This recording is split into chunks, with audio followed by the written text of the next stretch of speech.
Hello our viewers, it's another Sunday and we are back again. This is Teens Untold with me, Auntie Marge. We started it last Sunday and it was all about the struggles of the girl child. We had an opportunity last time to discuss the struggles in the line of religion and of course the fellow women, and today we are back and we are here to discuss the struggles in the line of men and of course society. And joining me here today is a friend, and she was here last time, and for the sake of the new viewers, I'll give her an opportunity to introduce herself. Karibu sana. Thank you very much, and hello viewers. My name is Rosemary Maina. I'm a life coach and an author, a corporate trainer focusing on leadership and life skills, and I'm glad to be back to Wema TV. Asante sana. Karibu sana. Asante. Hey, I'm so happy to have you back here.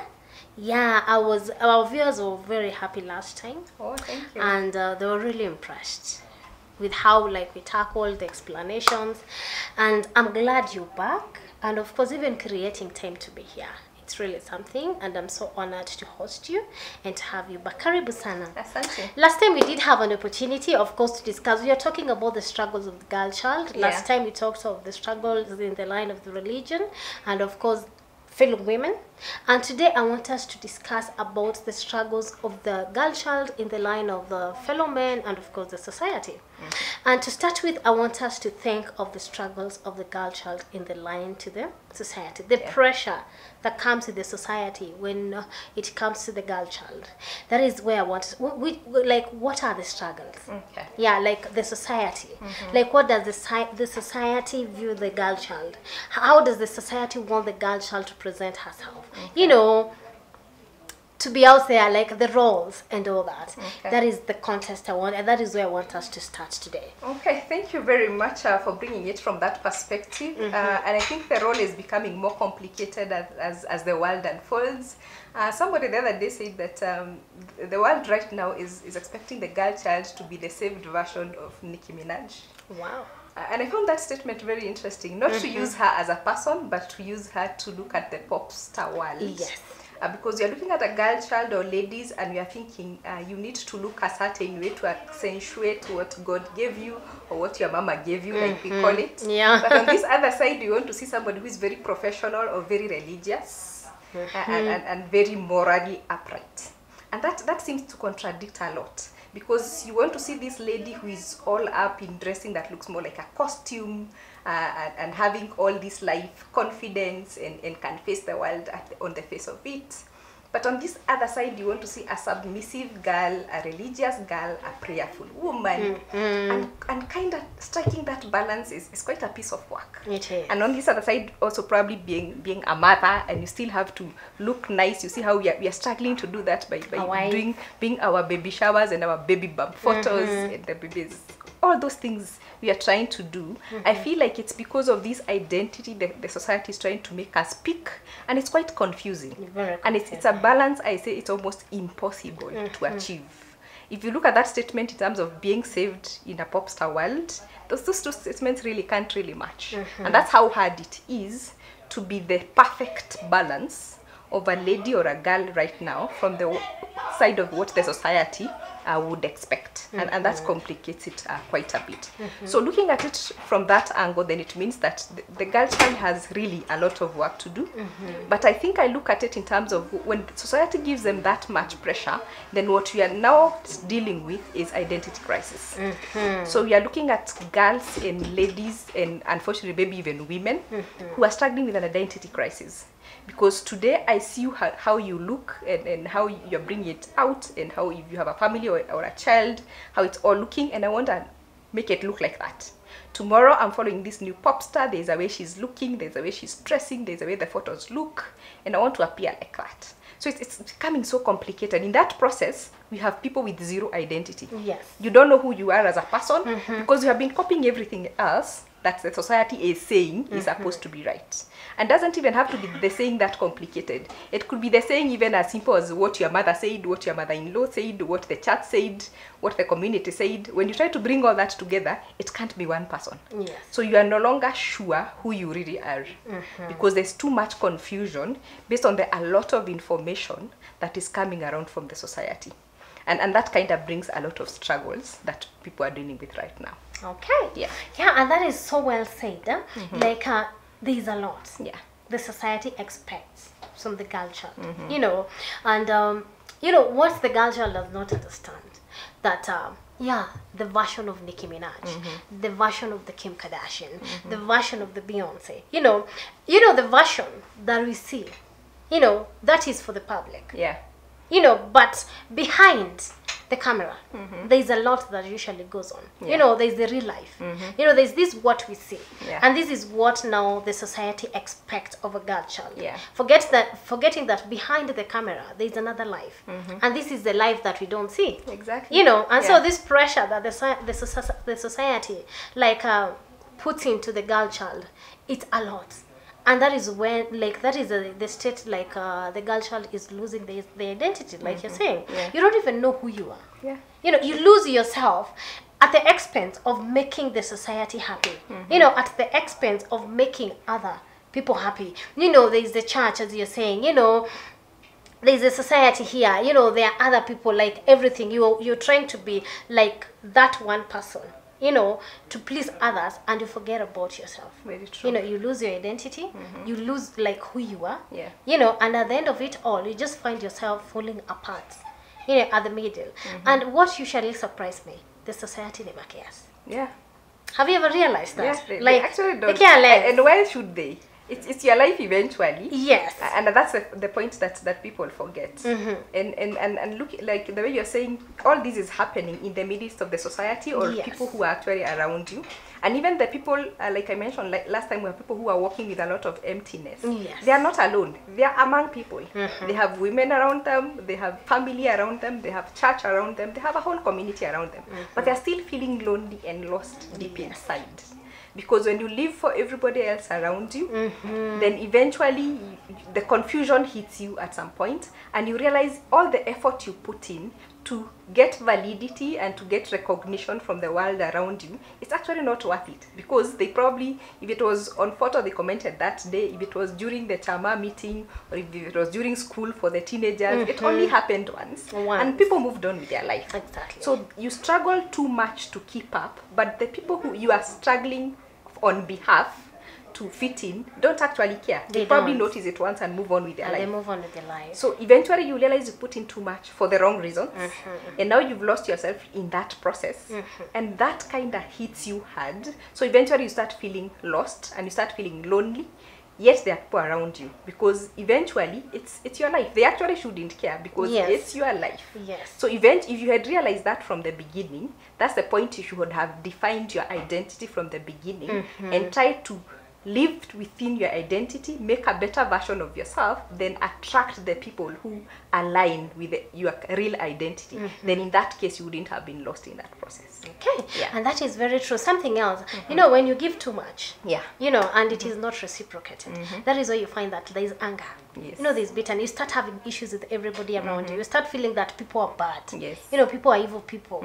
Why? Because you chose to make them happy. You're doing it for them. You're doing it for the society. Yes. A society that cares less about you. You fall, you'll crumble, and they'll still judge you. Yes. The same society that is giving you all this pressure. When you fall apart, they are the same people who will be busy judging you, who will be busy crucifying you, who will be busy calling you names, because they care less. So I'm thinking in the context of like this girl child, who is in the middle of all this pressure, that she's getting all over, and she's getting the pressure from people who care less about her. What does this girl child needs to know or needs to learn today? Yes. I think for me, you realize I talk so much about identity. Yes. Because the moment you get your identity, you get grounded. This is who I am, and this is the version of me that I want to become. So that kind of gives you a guideline or a focus in terms of my limits. So that even if I'm pushed into this direction, I know my limit is here because I'm going to this direction, or this is the person that I am. So it gives you, how would I put it, a perspective. in the sense that you don't have to be swayed into every other angle. The only reason why people are swayed to different directions is because they have not even defined where they are headed. Oh, that is so true. So this looks good today, you follow that direction. This other person told you this, you follow that direction. Another book you read said something else, so you move that other direction. Then you're always going in round and round in circles. So you need to, like we said, call yourself to a small meeting, jiite mkutano. Then ask yourself, who am I as a person?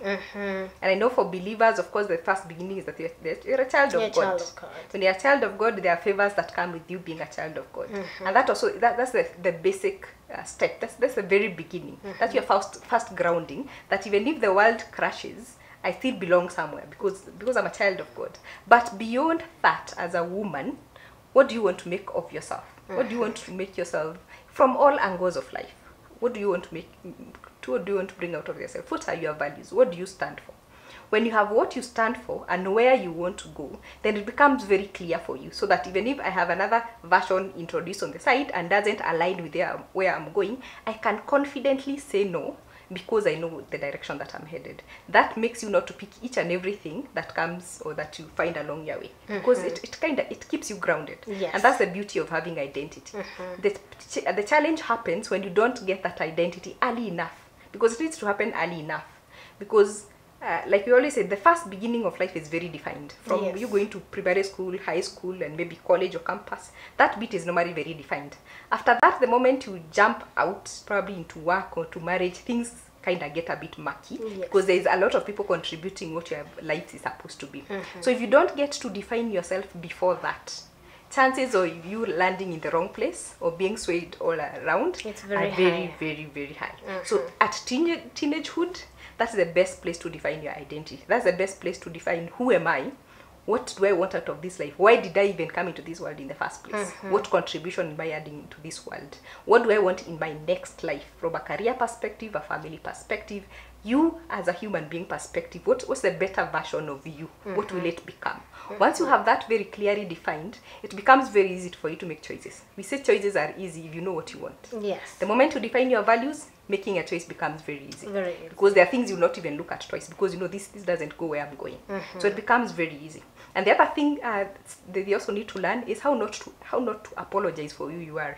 Because you could have defined your identity, but then it feels like it's too off the normal people, if I may put it that way. Yes. Because this is the path you've chosen, but then you realize like the normal people are going this direction.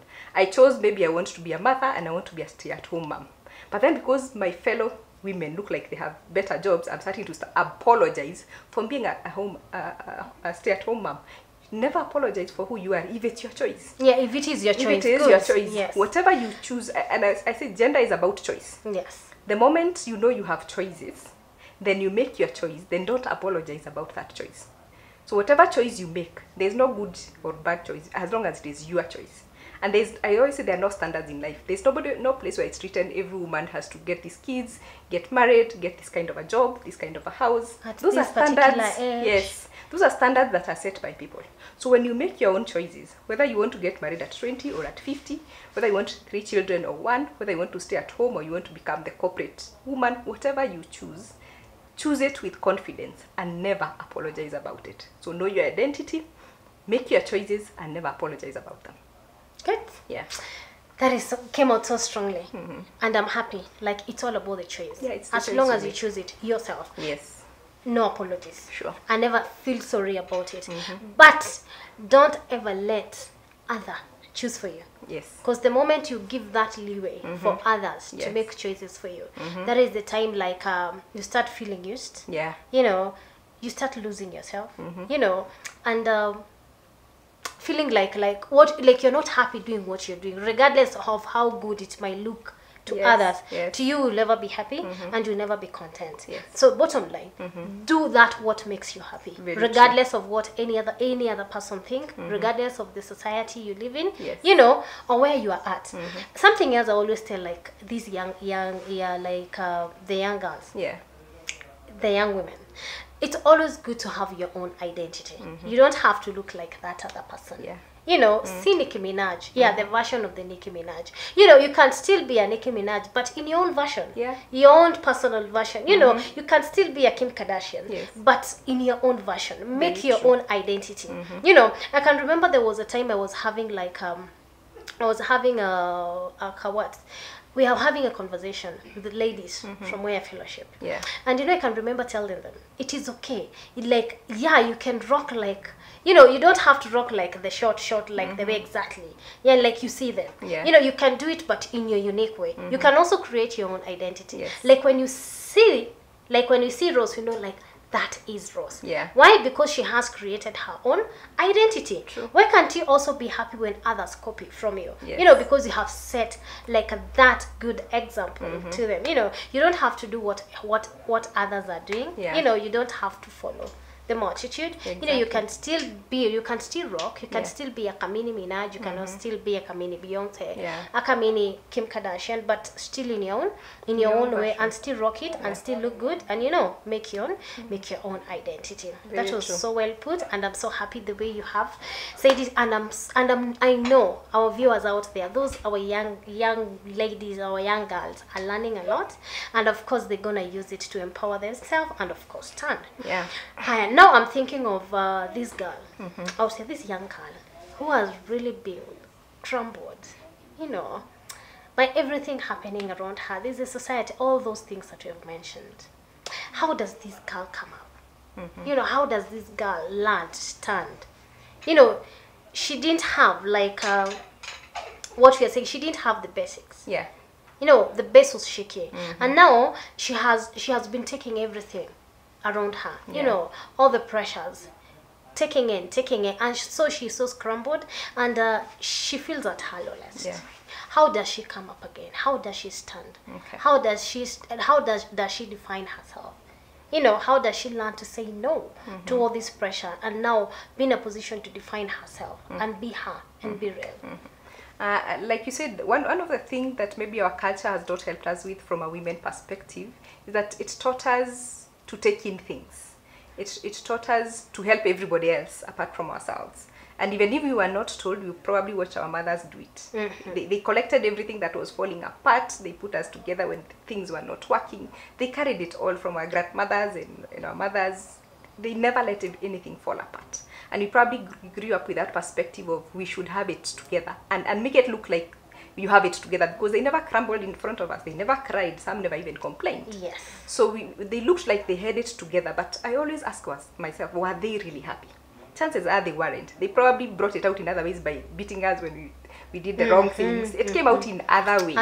So you could tell they were struggling more than they would have wanted things to be. But so that did not really teach us the best way to handle things. So then we have girls now and women who are taking in too much than they should, and then the society that already learned that they can, so does not come in to help. So eventually what happens is that we have people who are crumbling and they are not able to deal with it. But the moment you realize you're crumbling, like I said, when you feel like enough, like you've had enough, chances are you've had enough. You probably want to retreat back, because one of the things that would help anybody a lot is taking a bit of solitude, taking a bit of time alone, whatever that means. Because sometimes, again, because of being in a routine, you don't even get time to sit back and think, why am I crumbling, or what is wrong, or what can I do? I was talking to a friend the other day. There's a time she had a 6-year-old, 3 kids who are all below 6. And because it was waking up, go to work, come read with the kids, it was just that round Monday to Monday. Then after a while, she was to go to Mombasa for work purposes for 3 days. And she told me that after the first night when she woke up in the morning, it's like the cloud had cleared. She felt like for some reason she had been carrying the whole world on her shoulders, and for now, at least for one night, she had put that whole burden down. And actually, in her own words, she was like, I think I was depressed and I didn't know. So you think we don't actually realize, because we are stuck in that routine of being round and round and hitting things, and we have taken burnout like it's a normal thing. Like we actually even talk about it like it's an achievement of how hard I'm working, the few hours you are sleeping, how I have to struggle with the many kids around. We talk about it like it's supposed to be an achievement, when really burnout is not a good thing. Psychologically, physically, it's a bad thing. So you need to take time to retreat. take a bit of solitude, take a weekend out or a day out, and just sit back and ask yourself, are things running the way they should? If they are not, what cracked? What went wrong? What are you really struggling with? Based on the things that you're struggling with, what do you need to work on? Is it that you need help and you're not asking for it? Is it that you actually even have help around the house? Because sometimes also women struggle with delegating. You have kids who could actually help to clean the table, but they never do because you showed them you could do it. Yes. Your husband could actually be willing to take a few things, but because you never asked, he's also assuming you can do it. You probably need a help, but you don't ask for it. So you're asking yourself, what's next? Where can I get this help? Maybe you need a mentor. You need a woman who's gone ahead of you who can teach you a few things. So you're asking yourself, what do I need? What exactly do I need? For the younger ones, also, you need a mentor. You need somebody to talk to. If you're feeling like you don't even know what's the next move, you need to talk to somebody who's gone ahead of you to just get a bit of information about how can you manage this. But also very important, be intentional about your growth. And by your growth, I'm not the standard growth of the next job or the next going to school. It's growth as a person, your personal attributes. How you handle anger, how you manage your emotions, how you interact with people, at the time you get to relax, how you can become a better parent, how you become a better friend. Be intentional about your social growth and your personal growth beyond your probably the finance and the academic side of things, which we seem to focus more on. Yes, almost. So be intentional about being an all-round person from a spiritual perspective, from your passions to your social life. Be intentional about your personal life in an all-round version. Then ask yourself, how can I be able to try and make sure at least I'm doing a bit of everything to keep my life balanced? Yeah. Wow, and that is so nice and so polished. All the time, you focus on yourself. Yes. To make sure you don't lose yourself along the way, Yeah. regardless of whatever you're going through, all the Yes. pressures around you. The catchword is Yes. focus on yourself. True. You know, take some time alone. Like in the verge of all this everything that is happening around you. Yeah. Once in a while, Take time out. take time out. Yes. Self-care. Yeah, self-care. You know, go for that massage. You know, go for that, like go do your nails. Like what you love. There are people who love they go for shopping. Go for that shopping all by yourself with like no distractions around you. If you're happy with a friend, call a friend, go have some fun, go have tea, go have coffee, you know. Yes, sure. Have that we call like that kamoshene, the gossip thing, you know. Go have that. You know, if that is what will help you and make you feel a little bit better. Yeah. You know. And now I want us to think like the struggles of the girl child in the line with men. You know, Yeah. because there is that pressure that comes in the line with men. Yeah. Which are the struggles? Okay. I like taking that perspective from where did this struggle start from? Because I always say when I went to nursery, or those who went to kindergarten, gender wasn't an issue in our heads. We did not go there thinking I'm a girl or I'm a boy. A boy, yes. We played, we did things and things All together. All together. So at what point did this us against them happen? And I look at it and I feel like the society still played a very big role in that.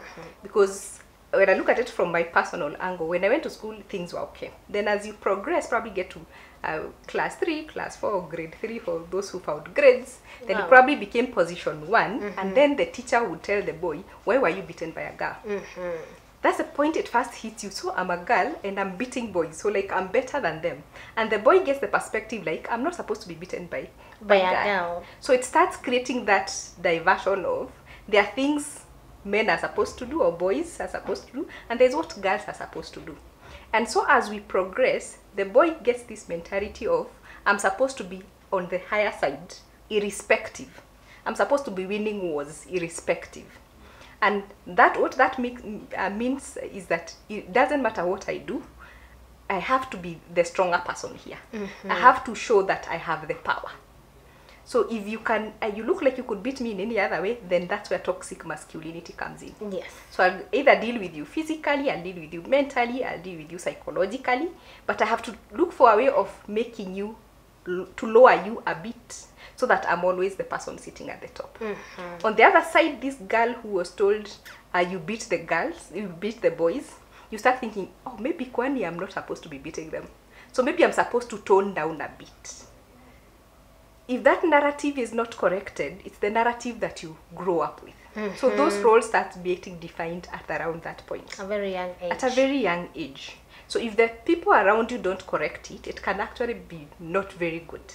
And I also remember maybe stepping up a few years in school. One day my principal called me, and there was a young kid at home, though she wasn't our sibling. And then he told me, you're going to repeat class because you're supposed to be taking care of the child at home. And I know she was probably just teasing me to see my reaction. And I went home and I told my dad, the principal said I'm repeating. Of course, I was very angry. He asked me, why did he say that? Because I'm supposed to be taking care of the baby. And he was like, you don't have a role of taking babies here. You have a role of being in school and becoming the best. He may not have said it directly that this is not your role, but that gave me the confidence that I don't have to step down, I don't have to stay low for somebody else to go ahead. So if the people around you don't correct that narrative, it can actually go very wrong. If he didn't handle that issue very well, it would have probably gotten into the mind that I'm supposed to be stepping down when I'm asked to, so that things can happen. So I grew up with that mentality of, it doesn't matter who I am, I got to do what I need to do, which is the way it is supposed to be. So the narrative is planted in us from a very early age. So much so that now by the time we are becoming adults, we are having these fights. We are having these fights of, as a lady, I have to deal with men from the perspective of, I need to tone down because I cannot outdo them. And as a man, I need to step up so that he can tone down. And that now creates that push and pull in terms of who belongs where.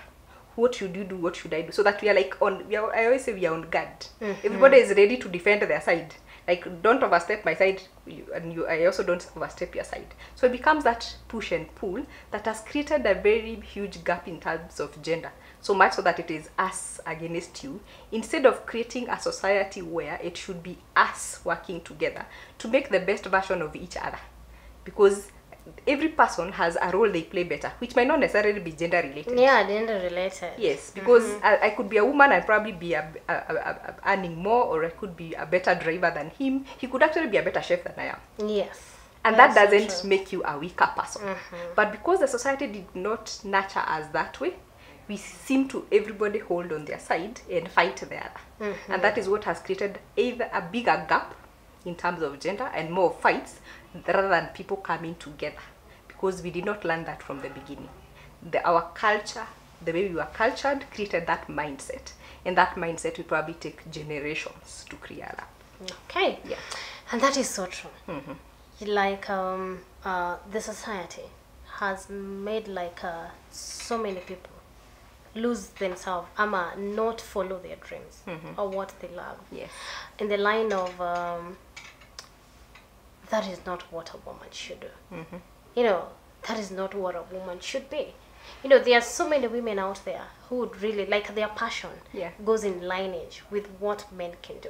But it's simply because you're a woman and you're brought up being taught, like, no, this is a man's this is a man thing, this is a man's job. You know, you end up not following your dreams. You know, and I'm so happy nowadays. You know, that mentality. Yeah, it's changing. It's changing. You find so many women out there picking up like those men jobs, you know, men roles. You know, a long time ago, you find like a man doesn't pick up the responsibility, but a woman just stays. You know, they're just there doing nothing about it. But I'm so happy nowadays, like they're up and picking up those roles and coming up so strong. You know, and we have seen like the girl child doing so well in a month's, you know, roles, you know, and they are picking them perfectly well. And that is one thing like I'm happy about nowadays, you know, because it is empowering them. You know, you end up being you. Yes. Because many other times, like we did a lot of like things we were not happy about, and you're there, you're doing it, but you're not even happy. And you just feel like I'm in the wrong place. Yeah. And so you don't give it your all. You know, you don't do it with passion. Yes. You know, but I'm so happy like nowadays they're doing it and they're doing it so well. You know, the woman of today, the girl child of today is so empowered, such that they even know how to stand for themselves. Very true. You know, before that you would never do that. Because we knew when it comes to the man, he's up here. Yeah. You know, there's nothing like whatsoever you're supposed to like voice out. Say, akisha sema, amesema. Yeah. You know, there's this, I don't want to mention names, like anasemanga nikikohoa unaitika. No, anataka ukikohoa akikohoa unaitika. You know, akikwambia jump, you don't even ask why. You're like, how high can I jump? You know, that is the woman, you know, in the men's world. Men want the women to be under here. You know, they don't want them to like do nothing. They want them to be the ones to talk. They want to voice out. You know, they want them to be the housekeepers, you know, taking care of the kids. You get me? They are the ones cooking.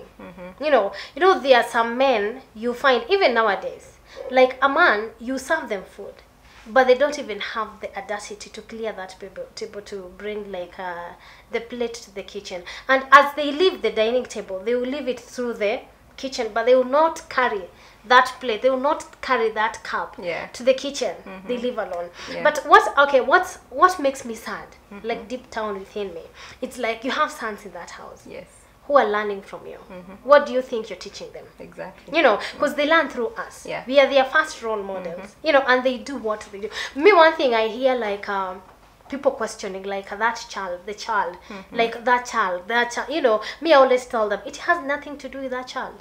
You know, it is more to do with where the child comes from, because most of the times they do what they see their parents doing. So if you don't clear that table, don't be there yelling to your boy child. Don't be there yelling to your girl child to do things that you don't do. Very true. If they're not happening, evaluate yourself. You know, and ask yourself, do I, you know, what kind of parent I am? You know, so as men, let us understand, as women, there's nothing like a woman can do that a man can do, or a man can do a woman can do. You know, let's learn to share all this responsibility, and definitely we're gonna come out. We're gonna come out very strong. Very Thank you so much. Karibu. Time is up, but I know there will be more today.